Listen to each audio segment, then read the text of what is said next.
Have you ever said you want more feedback and want to drive your career? In this short video, I'll share best practices for offering and requesting feedback using Rypple.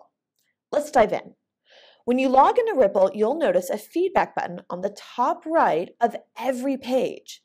Clicking here will give you three options: give a thanks, offer feedback, and request feedback. Giving a thanks is exactly the same as doing it in the feed. The only difference is if you do it from here, you can make it private. I want to focus on offering feedback and requesting feedback. So let's start with offering. You can offer feedback to anyone in the organization that you work with. I may want to give feedback to Kevin, and then I need to determine who's going to see it. So here I've got Kevin only, it's private and personal. Kevin's manager, Dan only, more of an input for coaching. And Kevin and Dan only. It's more formal and shared with the manager. If I make that selection, you'll notice that the visibility changes at the bottom. Then all I do is add my feedback here and send it to Kevin. Now that I've offered feedback to Kevin, I can go right back to the feedback button and request feedback on myself. This is where it gets really interesting because I can get feedback from the people that I work with the most, like Deborah, Kevin, even Dan.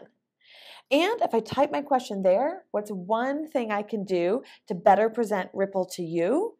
That allows me to get really specific and valuable feedback from my peers.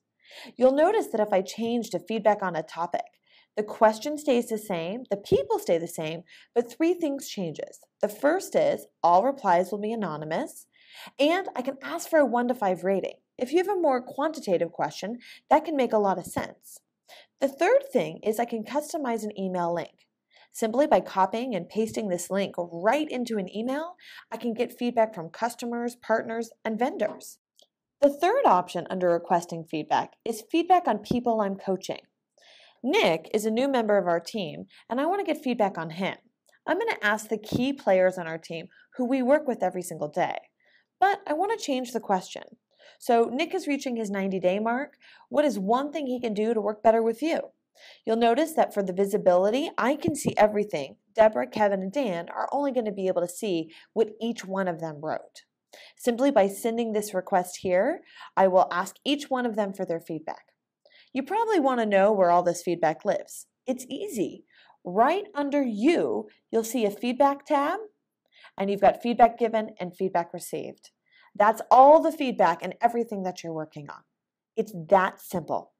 For best results, offer feedback when you think you can help someone, and put yourself in the driver's seat of your career by asking for frequent feedback so you can grow in real time. Thanks.